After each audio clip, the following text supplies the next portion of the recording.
What's up, YouTube? What's up? It's your boy JFlood201, and I'm back with another reaction video for all of y'all. So for this one, we're going to be headed down the shore. We're going to Asbury Park, New Jersey, here on the East Coast. I know a couple people from Asbury. You know, Big Norm. Can't think of some Jihad. Yeah, I got a couple co-workers, old co-workers from there. And I've definitely seen the Flash interview on Ian Bick's channel also. So Asbury Park has been a big topic recently in terms of places in New Jersey that get it on and popping. So for this video, this is about a gang war. This is a live reaction, so I have not seen this video yet. It's about a 44-minute video, but we're gonna dive right into it. It's here on the channel. I forget his name, but he does like breakdown videos, and it uses like a monotone voice. So I'll be pausing throughout the thing to give you my analysis. But let's go ahead and jump right into it. Me as a northerner, like growing up in North Jersey, I had no idea that there were places besides Camden in South Jersey that like had cliques, had gangs, had like a criminal underworld or whatever, if you will. But after watching Sopranos and after meeting some people from Asbury Park, like I've come to realize that South Jersey is like its own animal. It is not like North Jersey. In terms of North Jersey is a lot like New York. And a lot of the gangbanging in North Jersey comes out of Newark, New Jersey. Asbury's close to Philly, it's close to Camden, and it's really close to Atlantic City. So it's in a perfect spot to really have its fingers in all the different pies that make up the criminal underworld, you know. So we're just gonna watch this, see if it's if what we think about it, if we think it's legit, if we think like, wow, I didn't know that. You're gonna see it all here. Okay, so we in Jersey, specifically Asbury Park. Just to mention, Asbury Park is also known as Allah's paradise to the 5%ers. Yeah, shout out my 5%ers, shout out all my Muslim brothers, you know. I have come to realize that a lot of the guys that I knew did time, and a lot of the guys that did time come back Muslim if they're from Asbury Park. And I think that has to do with faith and enlightenment. And, you know, me personally, I almost turned Muslim. I have a lot of friends that practice that religion. And honestly, like, I just think it's like it's a really beautiful religion, frankly. And it's very empowering. So I could see how somebody who does time finds their faith through that. Yeah, I think that 5%ers is kind of like an offshoot of Islam. They use a lot of the same teaching tenets and holy scriptures and doctrines and stuff like that. But I do think it's its own sect of Islam, right? It's like black Muslim, so specifically like Islam for the black male and the black experience. So me being somebody who's Caucasian, it's probably hard for me to relate to some of the stuff that gets talked about in there, but I've seen how it enriches other people's lives, and I think that's awesome. People here are a part of the first wave of 5%ers who came immediately after the assassination of Clarence 13X. The younger generation are essential descendants of their grandfathers and greats, so some of them may have righteous names, so to speak. If you know, you know. Let's get right into it though. The Bloods gang leader known to create chaos in the streets of Asbury Park was sentenced to 82 years in prison. James Fair, aka Doughboy, of Asbury Park, was found guilty of 78 charges after a summer-long trial, including conspiracy to commit murder, racketeering conspiracy, robbery and weapons and drug offenses. His conviction brings to an end a 5-year investigation dubbed Operation Dead End. The judge ordered Fair to serve at least 50 years in prison before he can be considered for parole. His 82-year sentence also included a guilty plea to a 2009 home invasion murder in Neptune City. Fair, who went Home invasion and Neptune. Why do I feel like I've heard that or that we've covered that type of stuff before? Also, Neptune is real close to Asbury Park. It's kind of like the suburbs nearby. I feel like we've kind of talked maybe a little bit about some of the people that are affiliated with this individual on the channel already. by the street named Doughboy, was described in testimony as someone high enough in the organization to hold and distribute guns to those who needed them. He directed others to notify him when rivals were spotted and to help him shoot at them, according to a press release from the prosecutor's office. Doughboy was among That's crazy, yo. The way that they do these breakdowns is crazy. Like, you could tell that the channel we're watching right now gets a lot of their research done through like court files and stuff like that. But let's look at all this stuff. Walker, Clarence Jackson. These are some. The blue, I'm guessing, are Crip, and the red, I'm guessing, are Blood. And then these other people are either customers or non-affiliates, right? That's wild. 53 arrested in 2014, including members of the Bloods and Crip Street gangs, and a former Asbury Park police officer, who will serve 10 years in prison for they had a dirty cop, too. Tipping off gang members, stalking and official misconduct. Police also nabbed high-ranking Crips gang member Hanif Walker, who was sentenced to 47 years in prison, and Sex Money Murder Bloods gang leader Altariq Leonard, who pleaded guilty and was sentenced to 17 years. Dozens of other violent gang-affiliated defendants were given substantial jail sentences. Crazy. Doughboy was the last defendant who stood trial to be sentenced, closing out Operation Dead End, named for the criminal activities based out of two dead-end streets in Asbury Park. The two streets, Dewitt Avenue and a section of Jersey Street in the Washington Village public housing complex. In Asbury Park, the primary Was Washington Village still there too? That's another thing. I don't even know if Washington Village is still there. There's been a lot of like construction and stuff like that, because if this ended in like, let's say 2009, like that's 20 years ago, you know what I mean? Not quite, but like that's a while back now. Gangs were the Bloods and the Crips, with each organization having various subsets. Unlike other parts of the country at the time, it was common for members of different gangs to work cooperatively due to friendships and familial relationships. That cooperation took several forms. For example, when communicating with one another, gang members used code words to refer to certain items, locations, and activities to disguise their criminal behavior. Gang members also coordinated their activities to protect themselves from arrest, including sharing their knowledge of law enforcement's presence and surveillance, changing phones they believed might be tapped, and attempting to distract officers from criminal activity in one location by reporting fake shots fired in a different location, shooting a gun into the air in a different location, or interacting with an officer to distract him or her from observing ongoing criminal activity. As a gang leader, Doughboy planned and directed a variety of crimes that were ultimately carried out by other gang members. Walker, also known as Nutty, was a member of the Crips gang in Asbury Park, specifically the 4-7 neighborhood Crips. Despite their different gang affiliations, Doughboy and Walker were close friends and participated in numerous crimes together, with Doughboy occasionally directing Walker's activities.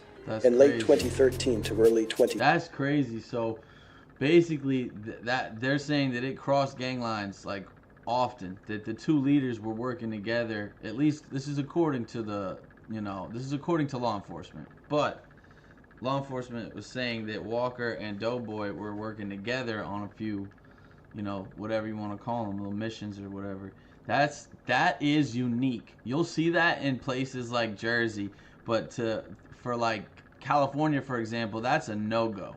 Like that won't happen in other places, but you'll see a lot of that type of stuff go down here on the East Coast, because it's more about neighborhoods and cliques and money, ultimately, right?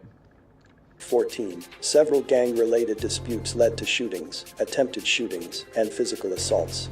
Police intercepted numerous calls and text messages between Doughboy, Walker, and their associates, in which they discussed these disputes and their possession and exchange of guns for use in these criminal activities. The guns were stored in specific locations, including Altariq's home, and often shared amongst gang members, with permission from ranking gang members or the owner of the gun. Doughboy, Walker, and Ulteric accessed these shared guns and directed their movement. Yeah, so we talked about this in the last reaction I did too. A lot of at least here on the East Coast, I think everywhere though, definitely here on the East Coast though, because guns are hard to get, right? Firearms are hard to get. If you're a non-person, or you're a person who's not supposed to carry, right? Like if you have a criminal history, you can't just go into a gun store and buy a gun.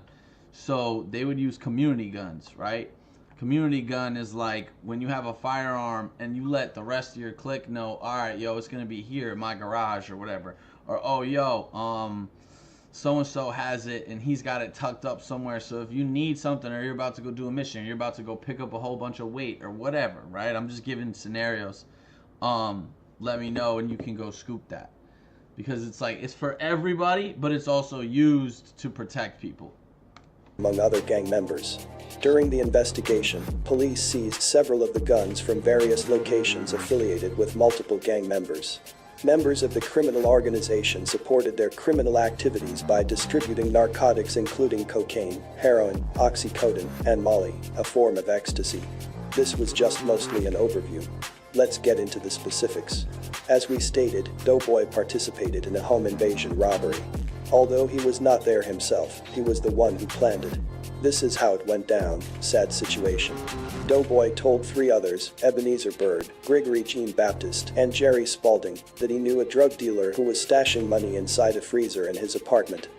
The burglars mistakenly broke into the wrong apartment in the Brighton Arms apartment complex in Neptune City on September 14, 2009, authorities said. Instead of burglarizing the apartment of the targeted drug dealer, the culprits went to the apartment of schoolteacher They go to the wrong house, yo. So everybody in Jersey knows this story. They go to the wrong house, to a school teacher's house.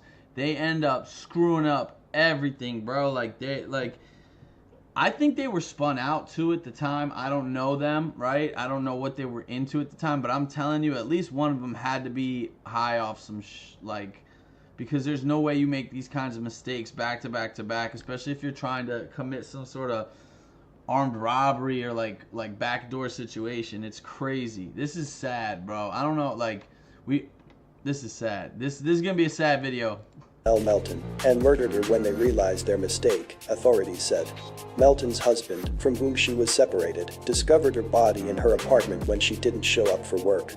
Melton's death remained a mystery for more than 6 years until November 2015, when a Monmouth County prosecutor held a news conference to announce arrests in the case. The murder was also featured on cold case files. It was said that 2 weapons were used to kill Melton, but others previously said the victim had been beaten and shot. Their crime spree, which spans over 28 years, is over, the judge said, after he imposed a lengthy prison term on Ebenezer Bird, 39, of Asbury Park, for Melton's murder. The judge ordered Bird, whose life of crime began at age 10, to serve 83 years and 9 months of the sentence before he can be considered for release on parole. In all, the 3 men, Bird, Jerry Spalding and Gregory Jean Baptiste, were given hundreds of years in prison for what they did to Melton. She was stabbed 5 times, shot twice and beaten so badly that her jaw was broken in 2 places, the judge said. This was a super unfortunate situation. Not only the mistaken identity part, but also the fact that she was someone who became a teacher and was serving the children. You can only imagine how confused she might have been while all this was going on. The would-be robbers left Melton's apartment in the Brighton Arms complex with nothing. The case would have been solved much sooner had it not been for Bird's witness tampering, for which the judge imposed 2 consecutive 20-year prison terms on top of the life term for felony murder. All 3 men have lengthy criminal records. Bird's record includes him shooting a man over a $20 debt in the spring of 2009, just months prior to Melton's murder, and shooting at 2 people the month following the teacher's murder. Bird was found delinquent 36 times as a juvenile, beginning at age 10, and convicted of 23 offenses as an adult, many of them violent. The judge sentenced Spalding to life in prison with no chance for release on parole, until after he served 63 3/4 years, and Jean Baptiste was sentenced to life plus 20 years, which equates to 95 years, and he cannot be considered for release on parole until he serves 73 3/4 years in prison. These guys may most likely die in prison. On September 1, 2012, a 30-year-old father of two, Jerome Wright, was killed in a hail of gunshots outside the Asbury Park Deli on Atkins Avenue. Police arrived to find bystanders performing emergency aid on Jerome, who was lying in the courtyard area. Wright, with 4 gunshot wounds, was transported to Jersey Shore University Medical Center, where he was pronounced dead. An officer testified that a confidential informant called him to report observing a man with a gun. The CI said the man was black, had dreadlocks, and wore a white t-shirt. He was on the east side of the apartment complex at Monroe Avenue, near the border between Neptune Township and Asbury Park, with a group of other people. The officer considered the CI reliable, as the CI had provided helpful and accurate information for 3 or 4 years. Also, the CI was not facing charges that would suggest self-interest. The officer conveyed this information to another officer, who would assemble 4 Neptune Township. Yo, imagine being a CI, bro, like, what? And you don't have a case pending or nothing like that. You're just out here just telling just to tell. Officers to plan their response to the scene. One was dispatched to a shooting a mile away. So, Taylor and the 3 remaining officers approached the address on foot at around 10:25 p.m. This was roughly an hour after the CI called. The officers approached from different sides of the complex, narrowing an escape route. As Taylor came upon a group of 10 men and a woman, he heard one say, "Oh snap, it's the cops." Taylor recognized 4 men from prior dealings as members of the Bloods. Included was Shamir Reed, who started to walk away. Reed wore a white-collared shirt, had dreadlocks, and was black. Taylor observed him reach into his pants, toss a handgun over a fence, and then heard it clank on the pavement. At that point, Taylor placed Reed under arrest and handcuffed him. Taylor said Reed was agitated and hostile. The officer accompanying Taylor commanded the rest of the group to sit. Once the other 2 officers arrived, Taylor ran around the fence to retrieve Reed's gun. Upon return, Taylor noticed Ronald, with whom he was unfamiliar, in the front of the seated group. He also had dreadlocks, was black, and wore a white tank top. Taylor said Ronald appeared nervous and uncomfortable. While seated, he moved side to side while he scanned the area, suggesting to Taylor that he was looking for an avenue of escape. Suspecting defendant possessed a firearm, Taylor asked him to stand up. Taylor patted down his waistband and felt something hard. Grasping it, he recognized the butt of a handgun, which he then seized. The gun found on Ronald was later determined to be the gun used in the murder of Jerome Wright. During the trial, witnesses for the state testified that Wright was fatally wounded when Daniels sprayed gunfire on the street corner. The key witness for the state was Shamir Reed, who was arrested along with Ronald on the night of the murder. Reed told the jury that he was with Daniels when Daniels fired 4 bullets into a crowd of people gathered on a street corner, wounding Wright. But Bailey said Reed's story was wrought with inconsistencies and didn't make sense. If you fire into a crowd, you're certainly not only going to hit one person with 4 shots, the defense attorney said.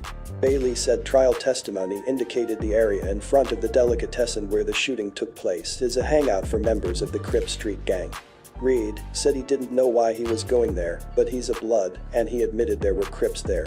Although Ronald was found with a gun 15 minutes after the murder, there was really no proof that he committed the shooting. He would eventually be acquitted of this charge. He would do time for drug and weapons charges, though. Wow. Reed was Doughboy's close associate. He was also arrested in 2014 as part of that 6-month investigation known as Operation Dead End. Reed, serving a 6-year prison term for a gun possession charge, told jurors about shootings and attempted shootings he said he was involved in with Doughboy, Walker and others toward the end of 2013. Doughboy's former girlfriend, Ciara Williams, would also detail how Doughboy directed their friends to rob or shoot people. She occasionally sold drugs for him, shoplifted with him and helped him with burglaries. Williams earned money shoplifting baby clothes and other items for which friends and acquaintances placed orders. But then she learned she could make more money stealing electronics and other items and selling them to cash it in. A pawn shop. So they're boosters too. They're into everything, bro. That's crazy. In Neptune City that resold the items online, she said. She said she could often earn $1,000 a day, 6 days a week, by selling the stolen items to the pawn shop, which was closed on Sundays. She told of an event in September 2013 when Doughboy and others were interrupted as they burglarized an Asbury Park home. He brought her back to the scene minutes later to retrieve a safe he had tossed out the window before fleeing, she said. They were arrested and her car was confiscated after a neighbor videotaped them putting the safe in the trunk of Williams' white Mazda, she said. Because Williams' driver's license was suspended, she got her grandmother to rent her a couple of cars before she bought a black Audi and registered it under the name of one of Doughboy's drug customers. At times during her testimony, Williams, who mainly... That's smart, yo. They had a custody be the registration name. That's wild. Wow. Spoke in a low voice and clipped phrases, became combative with prosecutors, defense attorneys and even the court stenographer, who had asked her to keep her voice up. "You sitting right here. You can hear me," she snapped to the court reporter, prompting the judge to issue one of his several admonishments. As for Reed, he started with a tale of a rival gang member paying for prescription pills, but never getting them. That rival member, who was known as Gutta, then robbed Doughboy at gunpoint, Reed said. That led Doughboy, with Reed, Walker and Walton and B. Drills, to shoot up Gutta's house on December 2, 2013. On December 11, 2013, Doughboy spotted one of Reed's rivals named Remy by Mac's record store on Asbury Avenue. He called Reed, telling him to get a gun and shoot him, Reed testified. Doughboy, who had Williams and their young daughter in the car outside the store, supplied him with a gun and was going to serve as lookout. Reed and another guy was about to do the drill, but undercover detectives, who had been monitoring Doughboy's cell phone calls, went to the neighborhood, and the shooting never occurred. Doughboy directed them to stash their weapons and stay off the streets. According to Williams, Doughboy said, "That boy got an angel on his shoulder," referring to Remy. She and Doughboy didn't realize at the time, it was no coincidence that police went to the area when they did, as the phone was tapped. Earlier that same day, while at the same store, Doughboy noticed a customer with a large wad of cash. He called other gang members to rob the man, Williams said. On December 12, Doughboy conspired with Clarence Jackson and Williams to commit the burglary of cocaine from the apartment of his neighbors. At trial, Doughboy's wiretapped phone calls and Williams' testimony provided evidence that Doughboy orchestrated the burglary. First, at Doughboy's behest, Williams called to make sure the victims were not at home. Next, Jackson broke into the premises while Doughboy directed his movements, telling him where his neighbors stored their cocaine. On December 15th, Reed's mother's house was hit with gunfire, he said. Reed said he believed the shooter to be his rival, Remy, whom he had tried to kill 4 days earlier at the electronics store, Mac's Records. Reed also testified that as he walked on Summerfield Avenue on December 22nd with 2 other associates, 2 people came from Ridge Avenue and shot at them. One of Reed's associates, B. Drills, had a gun and tried to fire at them, but the weapon didn't go off. In his cross-examination, Doughboy's attorney questioned Reed about inconsistent statements he gave to police after his arrest. He noted that in his initial statement to investigators about the electronics store incident involving Remy, he never mentioned Doughboy as being involved. Based on information Reed gave in his first statement, the prosecutor's office did not offer to make a plea deal with him, Reed acknowledged. 2 months later, after setting up another meeting with detectives and providing information about Doughboy, Reed got a deal. Instead of facing up to 39 years in prison without parole, he could be sentenced to 14 years, or even 5 years in prison, under the deal. Reed pleaded guilty to attempted murder, racketeering and unlawful possession of a handgun. Asked by Bonner why he didn't mention Doughboy in his first statement to detectives, Reed said, "I didn't know what I was getting into at first." Reed also gave inconsistent statements on whether he had a gun at the Summerfield Avenue incident and how he got his gun at the electronics store incident. Coughlin asked him whether he lied to detectives in his first statement. "I didn't lie about anything," Reed said. "I just left out details." Williams testified that Doughboy got angry with her when she forced him to return her Audi, that he and others planned to use to rob someone in nearby Ocean Township in January 2014. "The robbery occurred, but without him," she said. "He got mad. I messed up his moment," she said he told her at the time. On one occasion, the black Audi owned by Williams was pulled over. 5 minutes after, while an officer was still at the vehicle stop, a call came into the 911 communication center from one of Doughboy's phone numbers. The caller said there was a shooting on the dead-end block of Dewitt Avenue in Asbury Park. "Yes, ma'am." I'm gonna be honest, all of this is given like not really high level stuff, but a lot more because like North Jersey people and tourists and stuff like that think of these places as like, oh, this is where we go to hang out at the shore. Let's walk the boardwalk. Let's do this. Let's do that. Let's eat a funnel cake. You know what I mean? And then little do you know, there's all this other stuff going on in Asbury, and it has this like really serious kind of like undertone, you know? 3 shots were fired, the male caller said. When asked for his name, the caller said he wanted to remain anonymous. The phone number, however, came up in the dispatch center. Detectives have previously testified it was one of Doughboy's numbers. 8 minutes later, when the police officer was still with the black Audi, another call came in, this one from another phone number. A male caller was reporting shots fired nearby on West Lake Avenue in Neptune. I'm riding down the street and heard 4 shots, the caller said. I don't want to say my name. 1 minute later, a third caller, this time a woman, reported to the communications center, I just heard shots fired on 4th Avenue and Bond Street in Asbury Park. When the operator asked the woman how many shots she heard, the caller hung up. This was all an effort to swindle the cops. Not sure if it worked, but there is no report of arrest here. Anyway, Williams said Doughboy often bartered with a drug customer to use her light blue van while he committed crimes. He used that van when he robbed a customer at Centerfold Strip Club in Keyport, Williams testified. The customer was to join Doughboy outside to buy drugs, but instead, Doughboy stole the man's designer watch, Williams said. Let's talk about another crew member, Rosario. Rosario expected his friends to get revenge after he was shot in Asbury Park in December 2013, he told the jury. But 9 days later, he was upset that the revenge he wanted had not yet been exacted, he said. I got shot and nobody died yet. What kind of friends are these? Rosario told a jury. He called Doughboy from his hospital bed. Ain't nobody died yet, Rosario told Doughboy in that telephone conversation on December 19, 2013. People are getting hit all the time, Doughboy responded, using a racial slur to refer to the victims. Not satisfied, Rosario told Doughboy, I'm in the hospital in pain.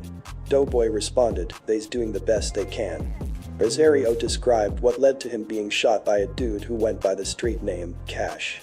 Rosario was at a party when Dominique Moore, known as Plumber, pressed a gun to his stomach and tried to fire it, but the gun didn't go off, Rosario said. One of Rosario's friends told Plumber, I'm going to kill you, you just messed up. The next night, Rosario got shot. He and a friend had hailed a cab, but the driver didn't want to go in 2 separate directions. What kind of freaking party is this where you're getting shot at close range? Rosario was going to Keensburg, and his friend was going to Lakewood, he testified. Lakewood Rosario and said he walked away from the cab. His friend said, no, I'm not pulling off without you, Rosario testified. He was trying to tell me something. Rosario, drunk and stubborn, kept walking away, he testified. Cash was on a nearby porch with 2 other people, he said. Rosario stopped, looked at them and made a crude remark. I took 5 to 6 steps, and the first gunshot went off, Rosario testified. As I'm starting to drop on the ground, I saw Cash. He didn't just shoot once. Rosario said he realized he had to run for his life. He got up and ran to a nearby pizzeria where there are usually cops inside, but the pizzeria was closed. Shots were still going off, he said. I went to the fire department and knocked on the door. The firefighters told him, stay awake, stay awake. Pizzeria. Like, dude, what? That's how you could tell that these are like automated videos. We don't want to lose you, Rosario said. They took me to the hospital. Rosario testified that before he was shot, trouble was brewing with the Grape Street Crips, to which Cash belonged, because of Rosario's, Doughboys and Walker's affiliate. So they got Grape Street out there too, or those are people from other places like Lakewood and Keensburg? Because when I think of Grape Street, I think of Newark. With Altaric, the leader of the sex money murder set of the Bloods. They basically was mad because we was protecting Altaric, Rosario said. Also, Plummer thought that Altaric's brother was responsible for killing a Crips member a few years prior. After shots rang out in Asbury Park about 10:15 p.m. on August 16, 2013, Tyrell Howard, 20, lay wounded in the Washington Village apartment complex on Washington Avenue. The sound of gunfire, unfortunately, was common in Asbury Park that summer. By August 16 of that year, there had already been 25 shootings in the city. 4 of them were fatal. But Howard wasn't supposed to be shot that night. As it turned out, the gunman was aiming for someone else, Alterik. Burford, who wasn't arrested until almost 2 months after Howard's death, was about to go on trial on February 14th for Howard's murder when he changed his mind about the trial. Instead, Burford pleaded guilty to aggravated manslaughter and told Superior Court Judge Richard W. English that he shot Howard by mistake. The fatal shooting occurred while Burford, now 25, of Asbury Park was on parole for an aggravated assault he committed in 2011. Burford said he was hanging out on Washington Avenue on the night of the shooting when he saw someone with whom he had a problem. He said he fired off several rounds from a .380 caliber weapon, but the bullets missed his target and struck someone else. He said he later learned the victim of his gunfire was Howard. And he acknowledged his missed target was Alterik. On January 11, 2014, Butler, who was the girlfriend of Alterik at the time, heard gunfire outside the house where she was living on Dewitt Avenue and where Alterik occasionally stayed. Her and her friend ducked down in the car. I've heard of Dewitt Ave. Wasn't shooting at us, they was shooting at the house. When Butler was asked who she believed to be responsible for that, she replied, Plumber. After that, Alterik instructed people to tip him off to Moore's whereabouts so he could kill him, shoot him. In addition to a gun, Alterik also kept a bulletproof vest in her closet in the house on Dewitt Avenue, and he kept cash and ecstasy in a box under a bed in her room in another relative's house where she used to live. She testified that she drove Alterik to Elizabeth in East Orange to pick up the drugs he would later sell. Rosario said he called Alterik a few times to provide him with Plummer's whereabouts, but nothing ever happened to him. Alterik was talking too much, Rosario said. He was never going to do it. But exactly 1 year and a day prior to Alterik's girlfriend's house being shot up, Plummer committed a murder. Oh shit. On the night of January 10, 2013, Graves was found suffering from multiple gunshot wounds at Dewitt and Bangs Avenues in Asbury Park. A group of people earlier had chased him out of Mr. Pizza after he was involved in a confrontation there, authorities said. Graves, who had a 1-year-old daughter at the time, died at Jersey Shore University Medical Center, Neptune. Moore entered his guilty plea, telling the judge that he killed Graves with a 9mm handgun. A witness to the killing had finally come forward and told authorities about the confrontation between Graves and another individual inside Mr. Pizza on the night Graves was killed. After the confrontation, a group of people decided they were going to get the victim for being disrespectful, Doyle said the witness told authorities. The witness told police he split ways with Moore that night, but later saw him chase down Graves on Madison Avenue and open fire on him. Rosario testified that in January of 2014, Plummer also was after Prize Johnson, aka Star, a sports player and aspiring rapper that would get killed later in 2015. On the night of January 17, 2014, Johnson came to an apartment in Washington Village where the gang members hid their guns, Rosario testified. He was scared and said, Plummer done follow me. He pulled a strap on me, Rosario said, explaining that a strap was a term for a gun. He said, call somebody, Rosario testified. I called Alterik and let Alterik know. During the dead end probe, Alterik was selling and trading guns, selling drugs and acting as a leader of this criminal enterprise. Some of the testimony focused on the lengths to which Alterik went to try to divert police attention from him. When he was riding in a car with a gun, and officers stopped that car, Alterik called another gangster across town and ordered him to go outside and fire off gunshots to get the police away from him. During the car stop, a phone call came into dispatch from a 22-year-old woman, claiming she heard gunshots. It was all a ruse, as she was with a juvenile who was ordered to shoot his gun to distract police from the car stop. Alterik had a gun in the car. When the trick didn't work, and police towed the car, Alterik tried to follow the tow truck so he could break into the impound lot and remove the gun from the car, but that didn't work either. When the owner of the car got arrested after going to get his car out of the impound, an Asbury Park police officer called one of Alterik's friends and told her, "Yo, tell Alterik his man just got locked up for that gun." The phone call was among a number of things German, no longer a police officer, did to assist the gang members in exchange for their help in stalking a woman who had rebuffed his advances. German enlisted the aid of Doughboy and others to post flyers, write social media posts, and communicate with the woman's boyfriend to spread a rumor that the woman was HIV positive. Further, while in uniform and in a cop car, German approached. What's crazy to me is that, like, yo, these guys, they get upset because a girl doesn't do something they're supposed to, so they start spreading rumors. That's just lame, bro. That's some like usually girls be doing that. But guys will stalk. That's the creepy thing, yo. There's dudes that really be stalking people. As no offense, but as I guess once you're in that element, you're willing to do anything like that breaks the law to make money. But as somebody, you would imagine that if I were part of a clique and the clique gets approached and they're like, hey, we're gonna stalk this woman because this cop wants us to. Like, it just is setting off so many red flags immediately in my head. I was like, I would never do that, bro. The woman's sister repeatedly and indicated to her that he needed to see the woman. On one occasion, German told her that he and two other officers had a bet on her sister to see who could get intimate with her first, and since he lost the bet, he had to pay her sister the money. German also approached the woman's father and told him he had to see the woman because he owed her some money. Additionally, using his own phone, as well as a burner phone, German communicated directly with the woman and made harassing statements to her. When the indictment was coming down in this case, German resigned from his position and tried to get low and go on the lam. He was arrested later. We believe he was in the Carolinas. But this about wraps it up though. Before we go, we would like to state that there was so much more that happened, and more death that we didn't speak about, such as Therese Berry, and the murder and attempt that he caught outside the Cameo Bar in 2012. He got sent Cameo Bar 2012. I had no idea that like Asbury was this on and popping. I'm not gonna lie, I had no idea, and I had no idea that there were this many different sets in Asbury. You know what I mean? They talked about sex, money, murder. They talked about neighborhood crip. They talked about different blood sets. I think probably like, you know, Brim. I don't know, man. They talked about Grave Street. Like there's a bunch of different sets out there, and you don't think of that. You don't think of the Shore as like, oh, there's a bunch of different sets. You think of it as neighborhood banging. You know what I mean? Like, oh, we're from Asbury, so we're all gonna be Asbury, like, or something.